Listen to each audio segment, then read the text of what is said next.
আজকে আমি বানাবো ইঁচড়ের তরকারি। তার জন্য আমি গাছ থেকে নামিয়ে নিয়েছি একটা ইঁচড়, আর এনেছি বাজার থেকে চিংড়ি মাছ। চিংড়ি মাছগুলো ভালো করে খোসা ছাড়িয়ে কেটে নিয়ে ধুয়ে নেব, নিয়ে কড়াইতে দিয়ে ভেজে নেব। ভাজার সময় দিয়ে দেব হলুদ আর নুন দিয়ে চিংড়ি মাছটা ভেজে নেব। চিংড়ি মাছটা ভাজতে ভাজতে কেটে নেব ইঁচড়টা আমি কেটে নিয়েছি। এবার চিংড়ি মাছ থেকেও আমার অনেকটাই জল বেরিয়েছে। এই জলটা আমি ভালো করে শুকিয়ে একটুখানি তেল দিয়ে চিংড়ি মাছটা ভেজে নেব। চিংড়ি মাছটা ভাজা হয়ে গেলে কেটে রাখা ইঁচড়গুলো ভালোভাবে ভাপিয়ে নেব, একটু নুন হলুদ দিয়ে ভাপিয়ে নেব।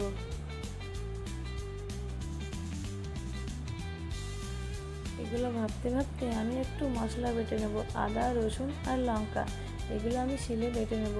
ইঁচড়টা কিন্তু আমার সেদ্ধ হয়ে গেছে আর মশলাটাও আমার বাটা হয়ে গেছে। ইঁচড়টা আমি নামিয়ে নিয়ে কড়াইটা ধুয়ে বসিয়ে দিয়ে দিলাম কড়াইতে তেল। এবার দিয়ে দেব পেঁয়াজ কুচিটা 1 মিনিটের মতো নাড়াচাড়া করে দিয়ে দেব 4-5টা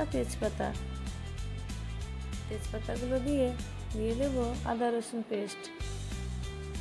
এতে আমি আদা পেস্টটা দিয়েছি, রসুনের পেস্টটা আমি পরে দেব। আদাটা একটু বেড়ে গেলে তারপরে দেব রসুনের পেস্টটা দিয়ে দিয়েছি। এবারে খানিকক্ষণ নাড়াচাড়া করে দিয়ে দেব লঙ্কা বাটা দিয়ে 1 মিনিটের মতো নাড়াচাড়া করে প্লেটটা ধুয়ে একটু জল দিয়ে দেব। জল দিয়ে ভালো করে মশলাটা কষে নেব।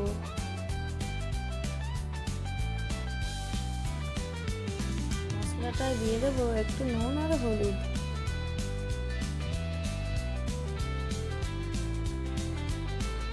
দিয়ে ভালোভাবে মশলাটা আমি কষে নিয়েছি।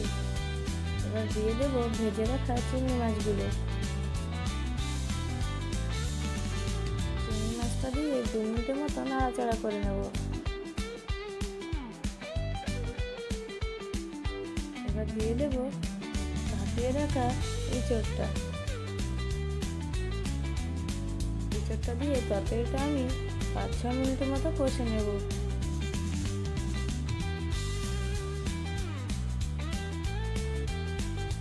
কিন্তু কষাটা প্রায় হয়ে এসেছে।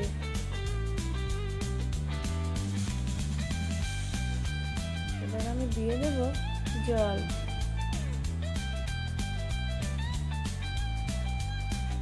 বেশি জল দেব না, কারণ সবজিগুলো কিন্তু সেদ্ধ আমার। ইঁচড়টা আমি আগে থেকেই সেদ্ধ করে নিয়েছি, তার জন্য আমি কিন্তু বেশি জল দেব না। তরকারি কিন্তু হয়ে এসেছে। এবার আমি এতে দিয়ে দেব একটু জিরে বাটা।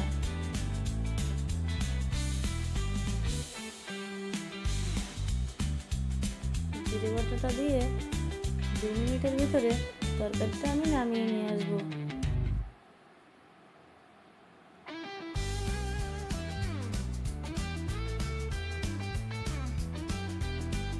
তরকারিতে উপরে আমি দিয়ে দেবো একটু গরম মশলাটা দিয়ে একটু নেড়ে ভাত দিয়ে দেবো। দেখুন তরকারি কালারটা কত সুন্দর হয়েছে, আর খেতেও কিন্তু খুব সুন্দর।